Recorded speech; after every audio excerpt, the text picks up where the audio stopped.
Telephone survey. It is a rare form of survey research. In this survey, the responder is interviewed by the investigator on telephone. This type of survey has the advantage of being quick and speedy in collecting information about the respondents. But the technique has several disadvantages. When the respondents do not know the investigator, they usually do not cooperate and answer only simple and straightforward questions. D. Case studies.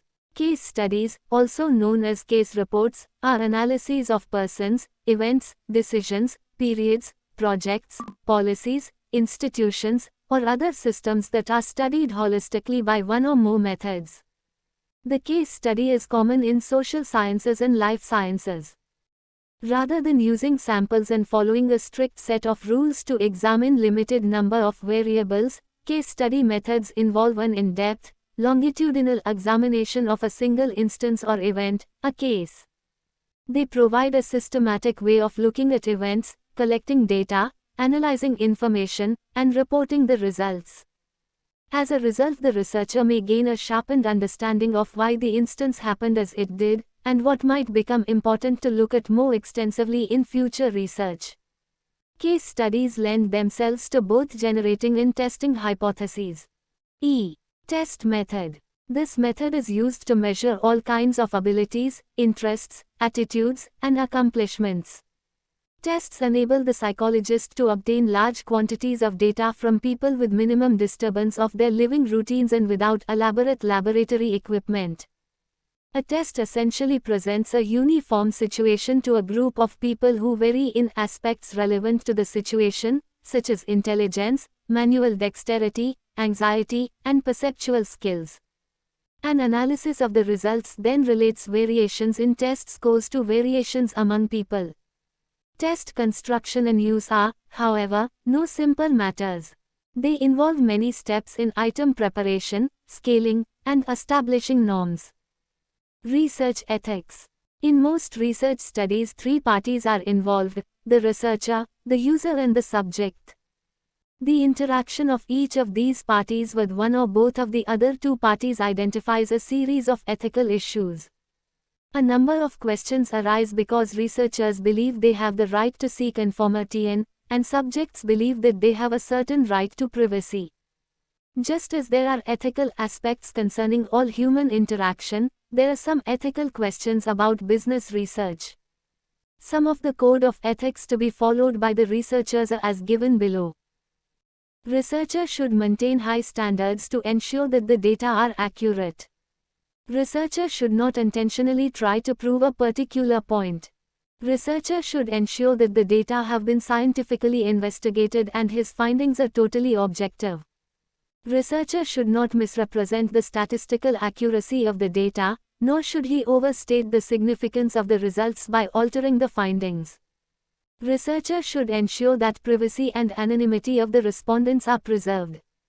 Researcher, prior to entering business research, should check for code of ethics set out by the professional associations. Reliability and validity. Reliability. Reliability is the extent to which an experiment, test, or any measuring procedure yields the same result on repeated trials. For researchers, four key types of reliability are: equivalency reliability. Equivalency reliability is the extent to which two items measure identical concepts at an identical level of difficulty. Equivalency reliability is determined by relating two sets of test scores to one another to highlight the degree of relationship or association.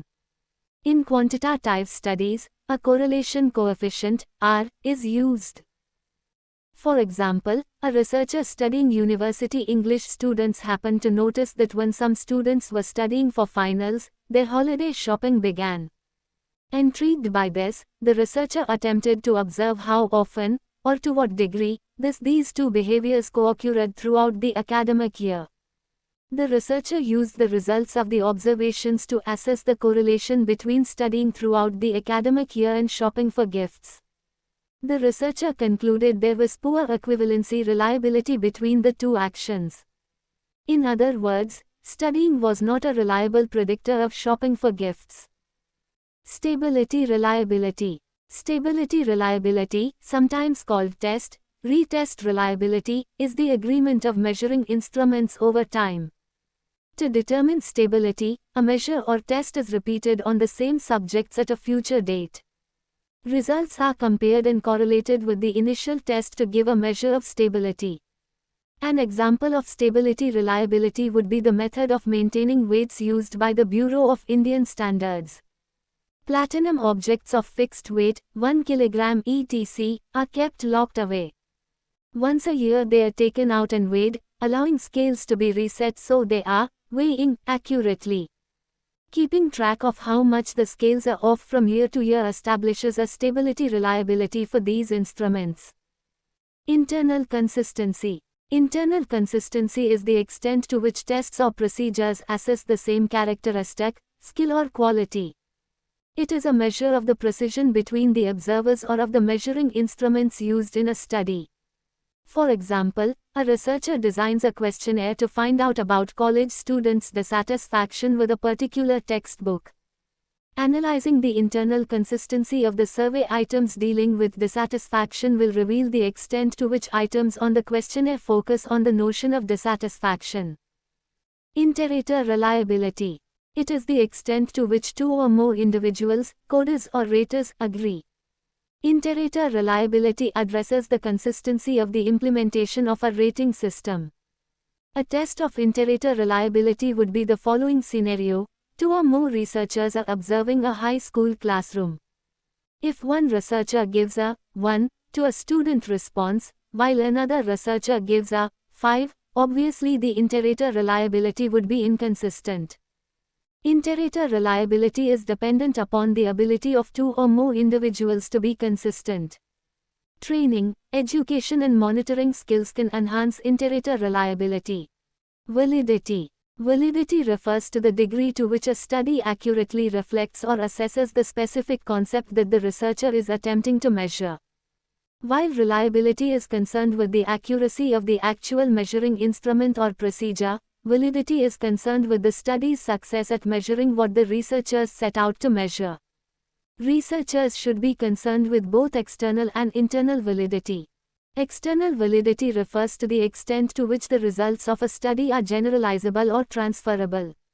Internal validity refers to 1. The rigor with which the study was conducted, e.g., the study's design, the care taken to conduct measurements, and decisions concerning what was and wasn't measured, and 2. The extent to which the designers of a study have taken into account alternative explanations for any causal relationships they explore. Scholars discuss several types of internal validity. Face validity. Face validity is concerned with how a measure or procedure appears. Does it seem like a reasonable way to gain the information the researchers are attempting to obtain? Does it seem well designed? Does it seem as though it will work reliably? Unlike content validity, face validity does not depend on established theories for support.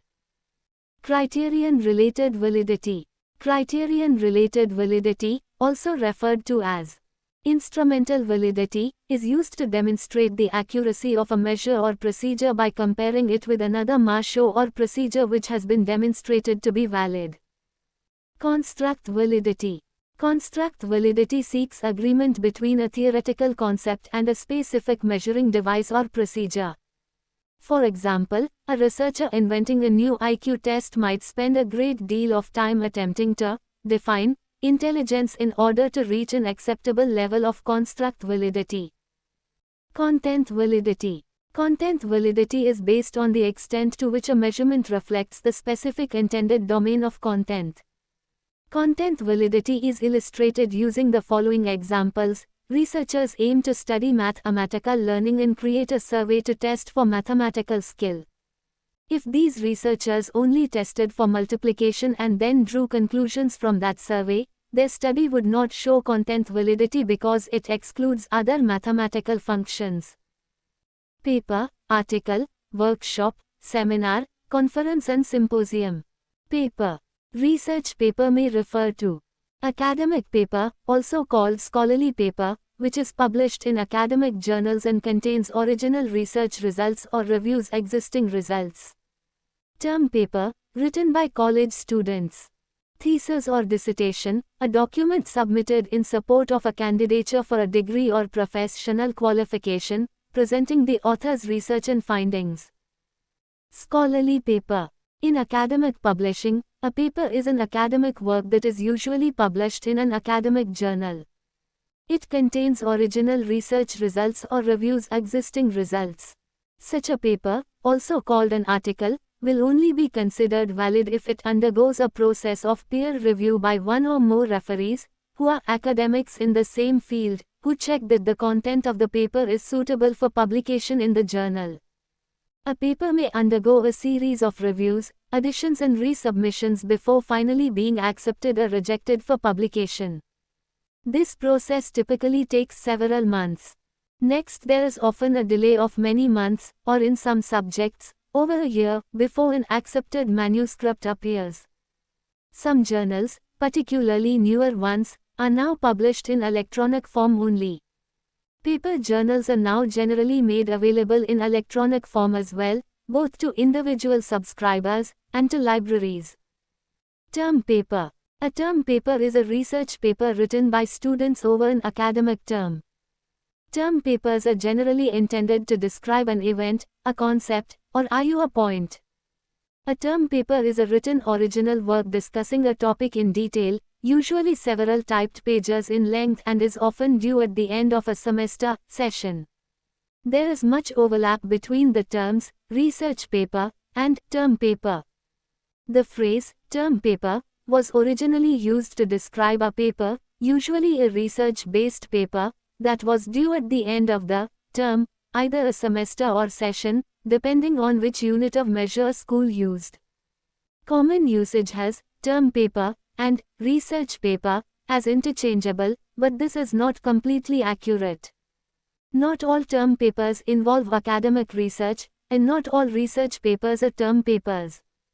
In the present day, an entire industry has sprung up to provide plagiarized, pre-written, or custom-written term papers to students. Use of such papers is frowned upon by educators and administrators, and submission of these works is considered plagiarism, and grounds for disciplinary action on the basis of academic dishonesty. Thesis. A dissertation or thesis is a document submitted in support of candidature for an academic degree or professional qualification presenting the author's research and findings.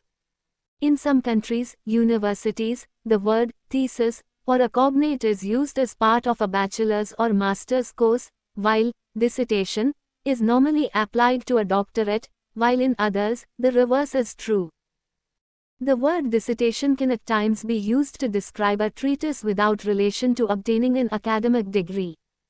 The term thesis is also used to refer to the general claim of an essay or similar work.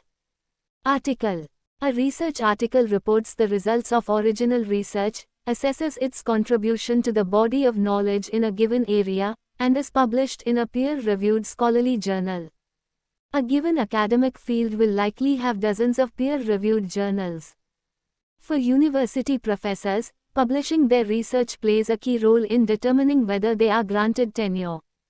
Once, research articles had only a limited audience consisting mainly of other scholars and graduate students. Today, websites such as Google Scholar and the proliferation of electronic academic journals have broadened the potential audience for research articles.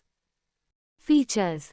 Research articles generally consist of the following components: a title and abstract, an introduction, a methodology, results, discussion, and references. Before they are published, the editor of the journal to which the manuscript was submitted sends it to experts in the same field for review. These scholars will review the article for, among other things, the appropriateness of its methodology and its relevance to the field. They may suggest revisions. The peer review process is lengthy. It may be a year or longer between the time an article is submitted and its publication. Title and abstract. The title and abstract are key factors in determining whether the entire article will be read. A title should be descriptive, giving the reader an idea of the focus of the study. Because the internet has made it possible to access so many research articles online, a title should contain enough keywords for an interested reader to find the article. The abstract, meanwhile, serves as a mini summary of the study. Many readers will review the abstract and, based on the findings, will decide whether to read the entire article. Introduction. The introduction of a research article should state the problem being studied and the reason for the study. To place the research in proper context, the introduction should contain a brief summary of the previous research in the area covered by the study. This literature review should include references, which should be listed in the references section at the end of the article. By presenting an overview of the previous research, the article's authors can explain how the study presented in the article will contribute to and advance the body of knowledge. Methods. This section of the research article should outline the methodology the authors used in conducting the study. Including information on methods used allows readers to determine whether the study used appropriate research methods for the question being investigated. It also makes it possible for other researchers to replicate the study and see if they obtain the same results. Results. The results section will present the data. It is easy to confuse the results section with the discussion section that follows, in which the article's author interprets the results of the study. The results section should only report the results from the data analysis, regardless of whether the study is qualitative or quantitative. Discussion. The discussion section presents an interpretation of the results of the study. The authors will summarize the findings and assess them in the larger context of the existing knowledge, pointing out the ways in which their findings relate to those from prior studies. Any unusual or unexpected results will be discussed in this section as well. Finally, the authors will consider the larger theoretical implications of the study's results. Citations. The citations, references, come at the end of the article and should list all books, articles, and other resources used and cited in the article. The references, and the entire article, should be written in the appropriate style.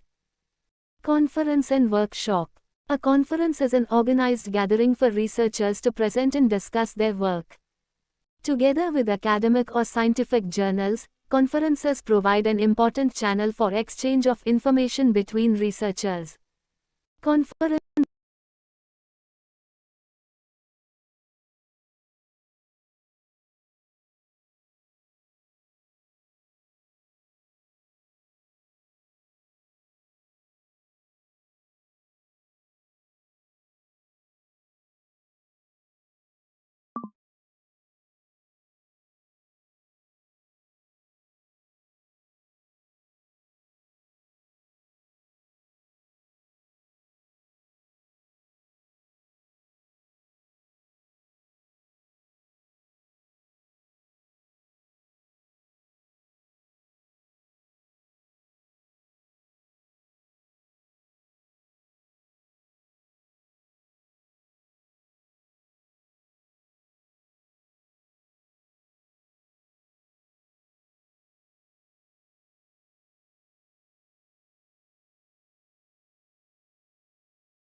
Conferences are usually composed of various presentations.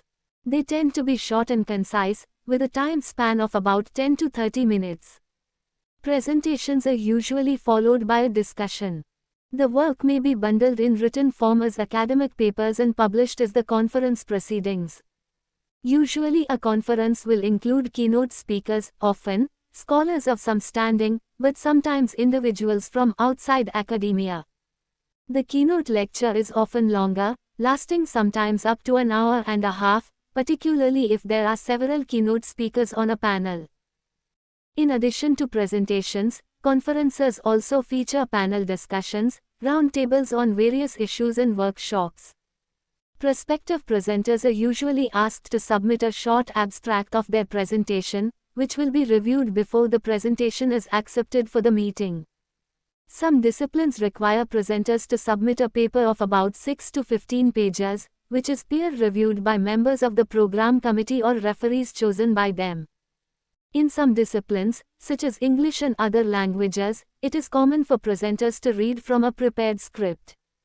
In other disciplines such as the sciences, presenters usually base their talk around a visual presentation that displays key figures and research results. A large meeting will usually be called a conference, while a smaller is termed a workshop. They might be single-track or multiple-track, where the former has only one session at a time, while a multiple-track meeting has several parallel sessions with speakers in separate rooms speaking at the same time. At some conferences, social or entertainment activities such as tours and receptions can be part of the program. Business meetings for learned societies or interest groups can also be part of the conference activities. The larger the conference, the more likely it is that academic publishing houses may set up displays. Large conferences also may have a career and job search and interview activities.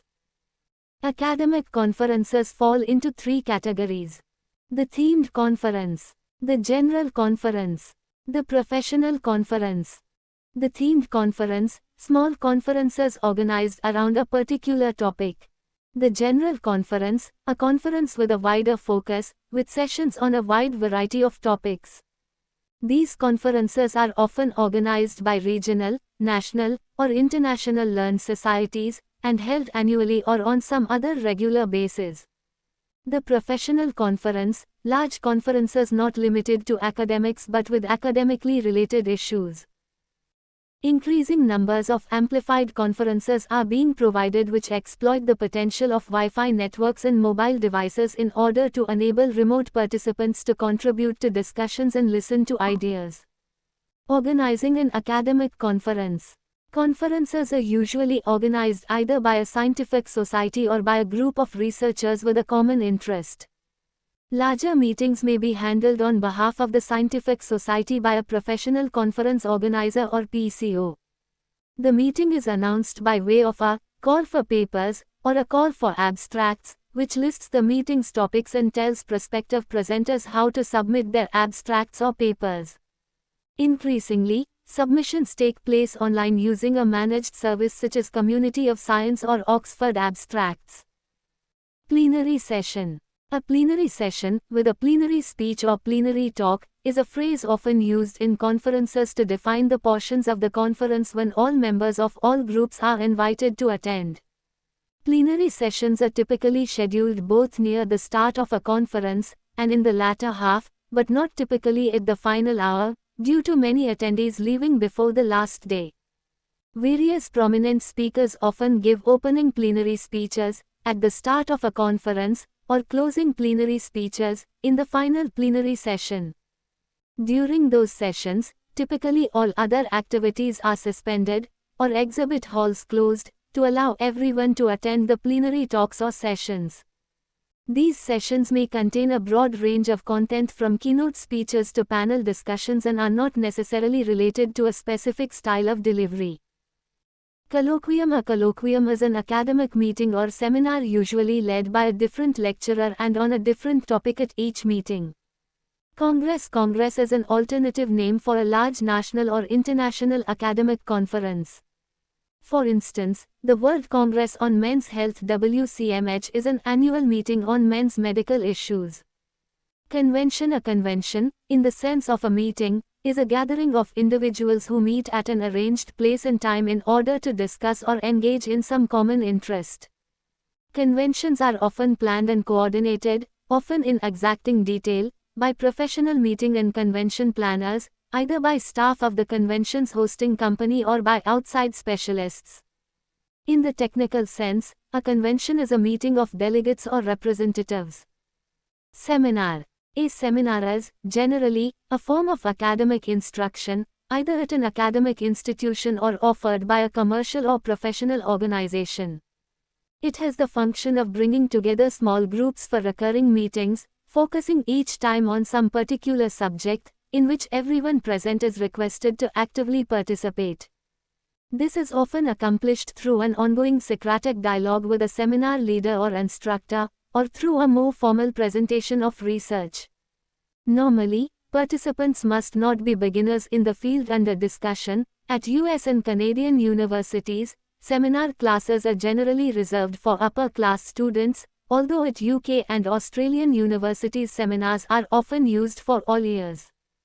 The idea behind the seminar system is to familiarize students more extensively with the methodology of their chosen subject and also to allow them to interact with examples of the practical problems that always occur during research work. It is essentially a place where assigned readings are discussed, questions can be raised and debates can be conducted. It is relatively informal, at least compared to the lecture system of academic instruction. Symposium. In ancient Greece, the symposium was a drinking party. In today's parlance, a symposium is a meeting or conference for discussion of a topic, especially one in which the participants form an audience and make presentations. Symposium refers to any academic conference, or a style of university class characterized by an openly discursive format, rather than a lecture and question-answer format. The term symposium has come to refer to any event where multiple speeches are made. In a symposium, group discussion on the related topic takes place between the galaxies of speakers and there is a mediator who coordinates the discussion. After the discussion, the audience can ask questions via slip through the mediator. Thesis writing. Thesis writing is the final stage of the research. It provides the achievement of detailed knowledge over the problems. When a researcher takes a problem for study, he finds modifications of his study. He applies some new techniques. There are three types of researchers who take their study in different ways. The postgraduates take there for the partial fulfillment. The doctoral degree also takes researchers and professional research workers like scientists, sociologists, psychologists and anthropologists take their study for the achievement of detailed knowledge over the problems. Characteristics of thesis. It has following characteristics. 1. It is the final stage of the research. 2. It provides overall view and solution to the problem. 3. It provides all the elements of the project taken for study to other researchers. 4. It bears the total summary of the work. 4. It